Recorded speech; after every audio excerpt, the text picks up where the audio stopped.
nessa aula a gente vai falar sobre pós-processamento. Dá uma olhada nessa imagem. Agora, aplicando o pós-processamento, dá uma olhada em como ficou o resultado.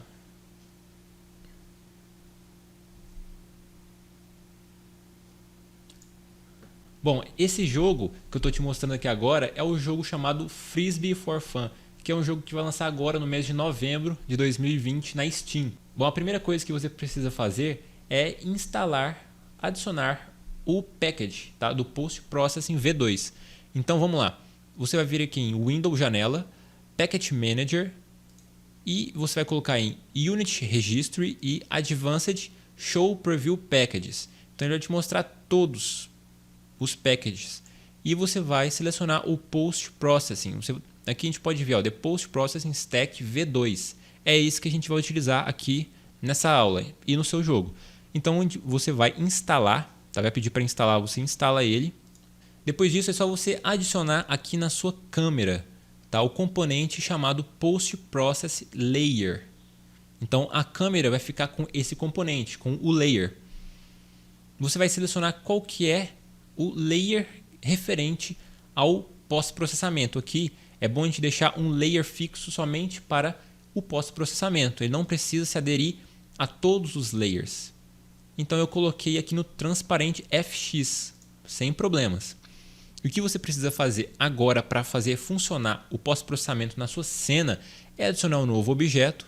Pode ser um objeto vazio. Eu dei o nome aqui de Post Processing e eu adicionei o componente Post Processing Volume, tá?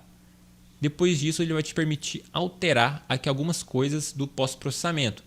E você tem que lembrar de ativar aqui é global para ele alterar em toda a sua cena. Colocar o layer dele como transparente FX, certo? E se ele pedir aqui um profile, você vai adicionar um novo profile. Então ele vai criar aqui um profile aqui na sua pasta Assets. E depois disso já ele vai te permitir adicionar os efeitos. Então os efeitos já estão aqui. No meu, eu adicionei aqui o Bloom, Ambient Occlusion e Color Grading. Então a gente vai passar aqui um por um. O Bloom serve para a gente poder adicionar aquele brilho, tá, nos objetos. O Emissive, objetos que emitem luz e que vão consequentemente brilhar na nossa cena. Aqui a gente consegue já ver quais são esses objetos que emitem luz, que é o próprio Frisbee, as estrelas, os portais. Então esses são os objetos que eu escolhi para emitirem luz. Mas como é que esses objetos vão emitir luz, além de eu habilitar o Bloom? A gente precisa também mexer no material. Esse material precisa ajudar a emitir luz. Então aqui no disco, eu vou abrir aqui o material dele, do Frisbee. E o material do Frisbee, ele é constituído aqui, o Frisbee é constituído de dois materiais, a parte externa e a parte interna. A externa é branca, então é a parte que eu escolhi para emitir. Então aqui no material dele você pode ver que eu habilitei o Emission, emissão. E depois disso eu pude vir aqui e aumentei ou diminuir a cor, não a intensidade, somente a cor. Somente com a cor você já consegue ver o brilho, tá? Aqui, ó, olha só, o brilho saindo da cor branca do Frisbee. Se eu aumentar o Intensity, então é a intensidade luminosa, a intensidade de emissão. E isso vai contribuir para que esse objeto, no caso o Frisbee, emita mais luz do que o normal, porque a gente habilitou o Bloom. Então você pode customizar quais são os objetos que vão emitir mais luz no seu cenário, na sua cena. Então isso é um ajuste fino que a gente pode fazer. Então eu vou voltar aqui para o objeto do pós-processamento e você vai habilitar o Intensity e o Threshold. O Intensity é a intensidade do brilho e o Threshold é por qual o espaço que ele vai espalhar na sua câmera, tá? No ambiente, vamos dizer assim. Então, quanto menor, mais disperso está a intensidade luminosa, que aqui no caso é o Bloom, tá? Mais disperso o Bloom fica na sua cena, nos seus objetos. Então aqui é um ajuste que você vai fazer por sua conta mesmo. Beleza, então eu adicionei também o Ambient Occlusion. Esse Ambient Occlusion aqui é muito legal porque ele vai fazer com que todas as bordas, todos os cantos dos objetos que compõem a sua cena, eles tenham uma sombra. Tá? Eles vão ter essa sombra artificial. Onde a gente pode ver isso? E que eu vou desligar o Ambient Occlusion para você ver a diferença. Ó, desliguei e agora eu liguei. Onde está o Ambient Occlusion aqui nessa cena? A gente pode ver que na árvore. A árvore ela consegue colocar uma oclusão, uma cor escura, uma sombra, tá? Nos cantos. Onde mais? Na grade. A grade também consegue colocar aqui embaixo dela. E é claro, isso aqui vai colocar em praticamente todos os objetos da sua cena.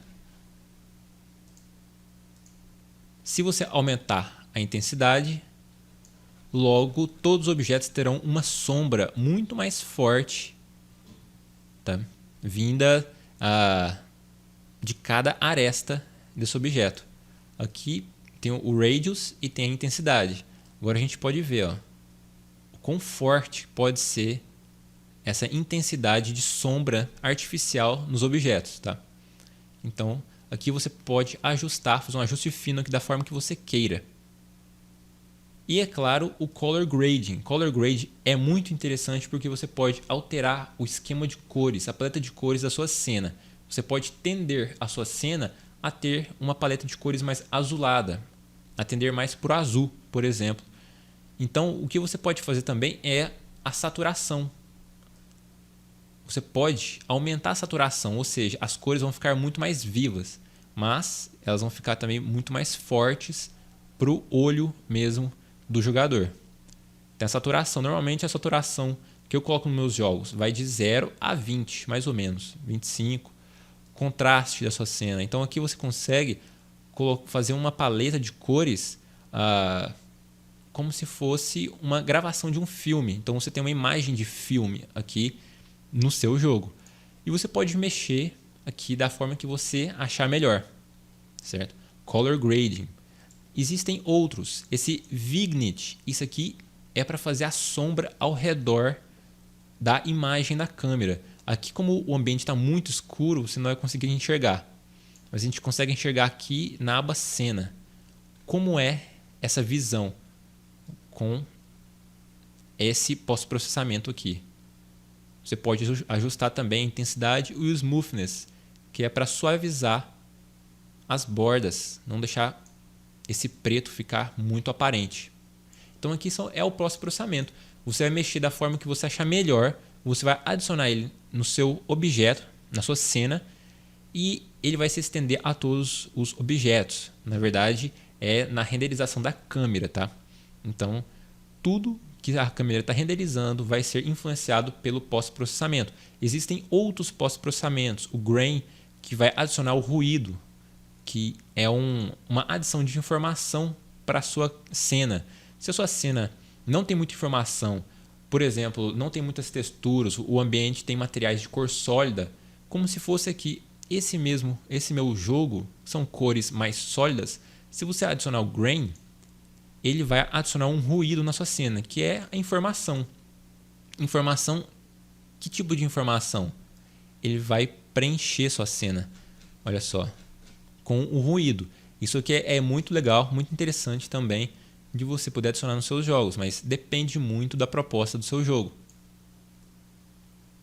Jogos tipo Noir também, eles usam bastante desse Grain, é muito legal. Então esse foi o vídeo de pós-processamento, foi um vídeo bem rápido para te mostrar como você pode instalar o package e já sair utilizando para melhorar o aspecto visual da sua cena. E é claro, se você está mexendo com outras versões da Unity, algumas versões que tem o pipeline novo, você vai ver que o pós-processamento não vai funcionar de cara. Você vai ter que ir na main camera, na câmera do seu jogo, vai habilitar um checkbox de post-processing para usar o pós-processamento.